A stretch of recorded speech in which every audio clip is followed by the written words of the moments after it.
Qual que é o tema? Deus está presente nas lutas da comunidade. Deus vem ao encontro do homem, dos profetas, e o Deus de Jesus é aquele que toma a defesa dos pobres e dos fracos. Não está nos fenômenos naturais grandiosos e violentos. Vamos ver na leitura, né? Esses fenômenos, era Deus dos cananeus que pregava, né? O terremoto, o vento, o fogo, tempestade, que era estrondo, né? E Elias vai ter espírito leve da brisa, como que significando a espiritualidade, a intimidade das manifestações de Deus ao homem. Intimidade, humildade, simplicidade, né? Interioridade.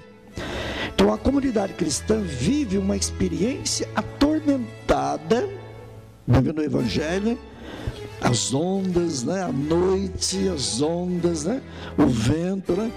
Quer dizer, são as hostilidades das forças adversas que se manifestam nas perseguições, nas dificuldades internas da comunidade apostólica e externa também. É a mesma coisa para nós hoje, né? Unicamente com suas forças, a comunidade não chegaria ao fim do seu caminho. São Pedro também começou a afundar. Elias queria morrer, não queria ser mais profeta. São Paulo, na segunda carta, vai dizer que a adoção filial, a glória, as alianças, a lei, o culto, as promessas, os patriarcas, o próprio nascimento da carne de Cristo, com tudo isso, o povo não acreditou em Jesus. Cultural, comercial, usando a religião, Templo de Jerusalém, a favor da Babilônia. O Elias vem, né? Critica, né? Então ele vai, veja o número 2 lá, né?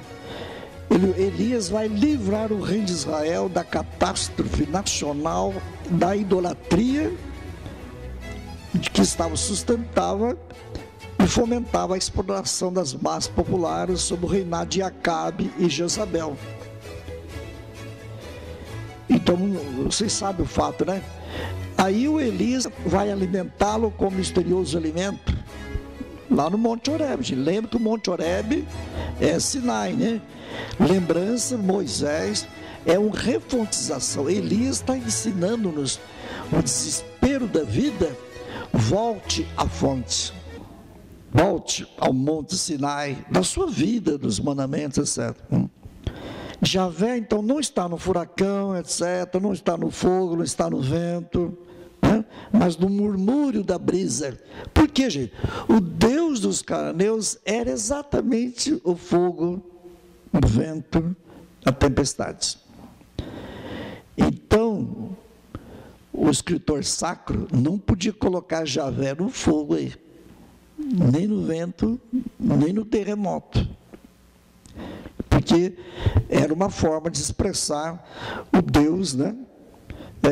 Baal e Aserá, que era, né? Que seduzia os homens, né? Nessa mania, né? Nessa violência. A gente é a mesma coisa hoje, televisão, inteiro celular, internet, quanta coisa hoje é fogo, é uma ventania, não é? É um terremoto hoje, não é? O comércio, as religiões disputando aí as televisões, é um barulho danado, né? Deus não está no barulho, nem. A aliança de Deus com o povo foi ameaçada de ruptura, mas ela continua firme. Deus está ao lado dos que sofrem. Então é uma diferença bonita aí, né? Fazer essa experiência nova de Deus, né? Deus se manifesta nas coisas quase imperceptíveis, como a brisa. Não é majestade que apavora e espanta, mas naquilo que cativa, transmite serenidade. Então, essa é a novidade da experiência de Deus. E Elias pensava que Deus vai aparecer para ele, um modo estrondoso, como foi para Moisés. Não foi. Número 6, fazer deserto, a oração, meditação, silêncio, uma leitura, uma calma, né? Aí você vai se refontizando. Então, esse texto, número 7, serviu erroneamente para apoiar certas fugas, né, aos compromissos e lutas próprias do ser cristão. Muita gente, muitos padres pregavam esse texto e falavam, está vendo, gente? Nós temos que fugir do mundo. Coitados dos padres, não sabiam o que falava, não tinha teologia nenhuma, né? Não é fuga. Elias não estava fugindo, não. Mandou matar os 400 homens lá, viu? E está ensinando-lhes, diante das dificuldades, né, a força de 400 profetas contra um. E vejo no Evangelho aquela ventania, à noite, né, não pescaram nada, né, apavorados. Né? Pois é. Quanta coisa contrária está contra nós, sempre vai existir. Né? E Jesus vai andar sobre as ondas. Andar, gente, não é nadar. São mais ou menos veladas as exigências, né, de uma atitude profética. A ação de Elias, antes e depois da experiência de Deus, denota muito bem. É a mística dos que enfrentam a idolatria, particularmente a do poder absolutista tirano, que era o rei Jezabel e o rei Acabe, né? Para nós hoje é o capitalismo, é o comunismo, é o relaxismo, né? O relativismo de tudo, né? O materialismo, é isso. Diante das manifestações de Deus, Elias cumpriu o ritual adequado. Ele vai cobrir o rosto. O homem não pode contemplar a face de Deus. Está vendo o lado litúrgico aí? Ouve. Então, a primeira leitura convida todos nós a regressar às origens da fé. Lembra o Monte Horebe, os mandamentos? Sempre, quando tiver dúvida, vai nos mandamentos. Gente, para a sua vida, faça síntese. Os mandamentos, as bem-aventuranças e o Pai Nosso, tudo está aí dentro. Tudo. Todos os documentos do Vaticano, a igreja, 2000 anos, mandamentos, bem-aventurança e Pai Nosso. Para as origens, voltar ao compromisso, né? E fazer essa peregrinação, encontro do Deus que quer fazer comunhão e aliança conosco. Gente. Vai garantir que o cristão não encontra esse Deus nas manifestações espetaculares, mas na humildade, na simplicidade, na interioridade, no silêncio que ecoa no coração de quem procura comunhão com Deus. Calar o ruído excessivo e moderar as atividades enfriadas, encontrar o tempo e disponibilidade para consultar o nosso coração, perceber Deus, né, nos sinais mais simples, humildes da vida, ter consciência que a gente precisa buscar Deus. Gente. Elias passou aperto, né, grave, né? E Deus não é evidente, gente. Deus nunca vai falar de acordo com os nossos sentidos. Quando São Pedro vai falar, Jesus, o Senhor está aí, é o Senhor, então deixa eu também andar nas águas. Pode vir, Pedro, pode vir. E Pedro saiu da barca andando na água. Bastou um ventinho de nada. A gente não acredita na força de Deus que está acima da lei da gravidade. Uma coisinha, São Pedro devia admirar, né, o milagre que está acontecendo, ele andar na água. Não, reparar no vento. Medo. Nós é a mesma coisa, né? Há deuses que gritam alto pela televisão, internet e tudo mais. Os deuses, os terremotos que fazem tremer as nossas convicções. As filosofias, né, gente, as piadas, pode ser. Os deuses, com a força da tempestade, arrastam para atitudes egoístas, para prepotência e justiça, como diz o ódio. Será que nós estamos querendo, como Elias, fazer uma peregrinação ao encontro das nossas raízes? As bases, gente, voltar às bases do nosso batismo. Você já abençoou o seu batismo? O seu batismo, não é o padre que tem que benzer, não, você que tem que benzer. Você aceita o caminho da conversão? Elias aí mostrou o caminho da conversão, né?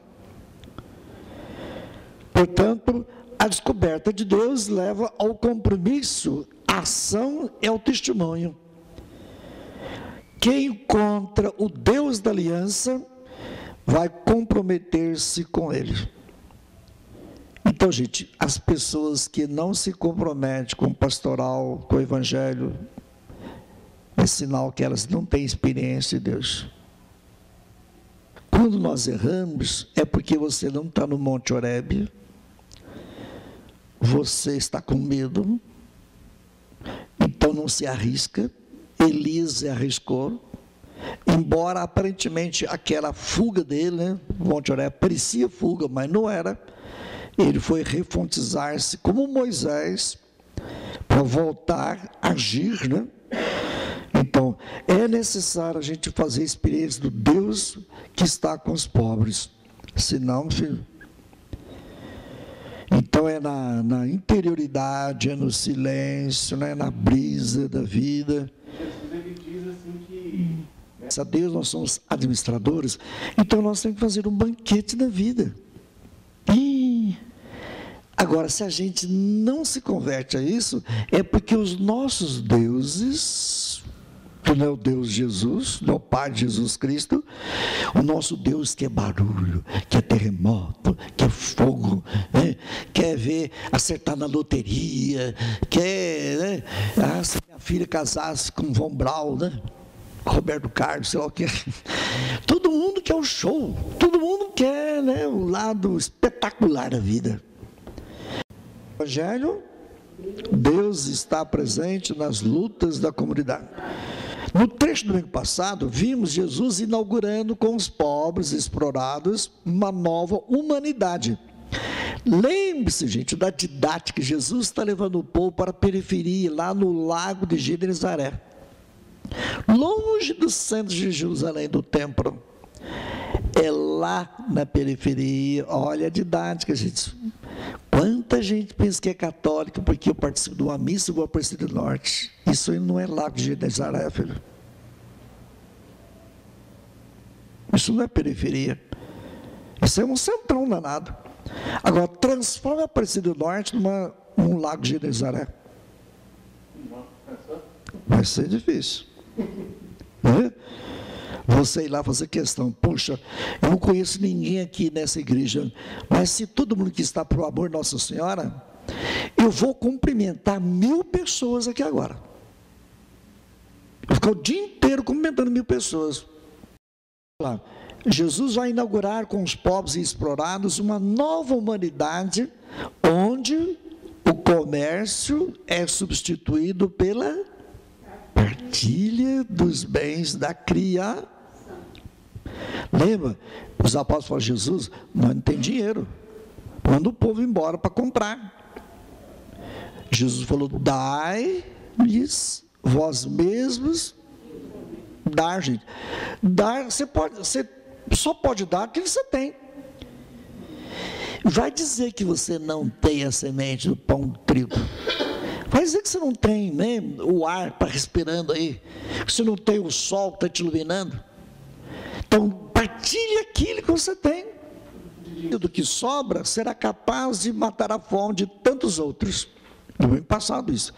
Mateus põe Jesus a dirigir-se sobretudo aos discípulos e a instruí-los sobre os valores, os mistérios do reino.